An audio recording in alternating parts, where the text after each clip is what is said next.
AC here, and well, I got some news for you. This news came out a few days ago. I haven't covered it yet, but it looks like TinyBuild is getting desperate. TinyBuild looks to be at the point where they could be running out of money by the end of the month, which is kind of worrying, especially as TinyBuild used to be like an indie game darling. However, when you start looking at what TinyBuild was doing over the last few years, spending millions to acquire studios and IP, it does make a lot of sense why they're at this point. Now, they do have some franchises, like they do have Hello Neighbor, they do have Surgeon Simulator, they do have some other stuff like Cluster Truck, but I don't think that's enough for this. So, Hello Neighbor developer TinyBuild urges shareholders to back funding an Atari investment. Now, I do have preference. I'm an Atari investor, I do have shares in Atari, so I'm a little bit biased, so let's get into this. So, let's have a look. A nice picture of Hello Neighbor right there. TinyBuild, the indie video game developer behind the popular Hello Neighbor games, has warned investors it may fall into bankruptcy if a funding and stake sale to Atari is not ratified by shareholders. Yeah, they've got like 1 day, I believe, to obviously ratify it. This is obviously coming out on the 16th of January is when the shareholder meeting is supposed to be. If they don't agree to the terms, then TinyBuild is probably screwed, and TinyBuild will probably go bankrupt. So has warned investors that yes, they're not ratified by shareholders. The company has urged its shareholders to back proposals to raise new equity ahead of a vote next week. It is asking investors to vote in favour of resolutions that will allow a conditional $14 million funding round announced on December 21st to be completed. Atari will subscribe for around $2 million of new equity being sold by the game developer, while existing TinyBuild shareholders would be putting in $2.16 million, and the balance will come from other investors.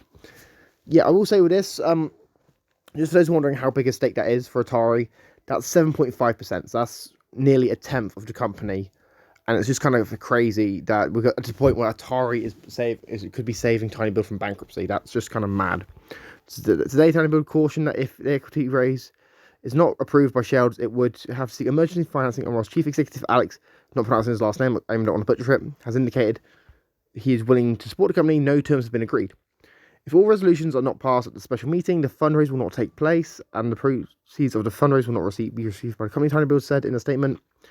In particular, failure to conclude the fundraise will materially compromise the group's ability to meet its financial obligations as they fall due, and, in the opinion of the board, likely result in the group entering into a Chapter 11 bankruptcy of some form of insolvency procedure without alternative funding, under which prospects for recovery of value, if any, by stockholders would be uncertain. So that's what I mean. Chapter 11 bankruptcy is the form of bankruptcy where you can restructure your business, where you can obviously take some time to try and come back, like rework some stuff, try and figure out what you're doing wrong and come back. Chapter 11 is different than Chapter 7. Chapter 7 is like you're just done, you close up shop, you liquidate all your assets. But I'll be honest with this, I do kind of think if this happens, and if TinyBuild does go bankrupt, I do see Atari actually trying to buy up the assets. Because TinyBuild is a well-known brand for a lot of indie game fans. It's also got some interesting games like Surgeon Simulator, Kill It With Fire, Hello Neighbor, and a few other things. So it's not like they haven't got games. According to Steam, they have 122 games published by TinyBuild. So I could see TinyBuild being interested in, obviously, or Atari being interested in some of the IPs, and other companies trying to come in and bid on stuff. But I don't really know. So the meeting takes place on Tuesday, 16th January, which is tomorrow at the time you're recording this. Through the company noted that nominees and brokers may have earlier internal deadlines in order for some shareholders to cast their vote by proxy.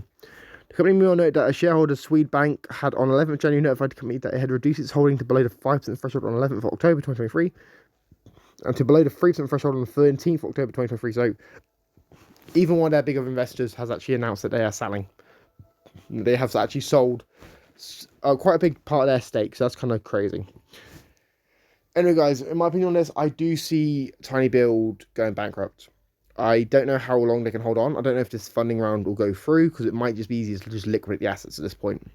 They've done tons of layoffs, they've had to close studios, and their performance over the last year has not been what they expected. So I wouldn't be surprised if the investors just say, hey, let's just sell the company. I do think that was probably likely. Anyways, let me know what you think about this in the comments down below. This article will be linked in the description, guys, if you want to check this article out. If you need to, make sure you subscribe, like, share, comment, turn notifications. Let us know what you think about this in the comments down below. Let me know. I'm curious. Anyways, I've been AC, and I'm signing out. Peace.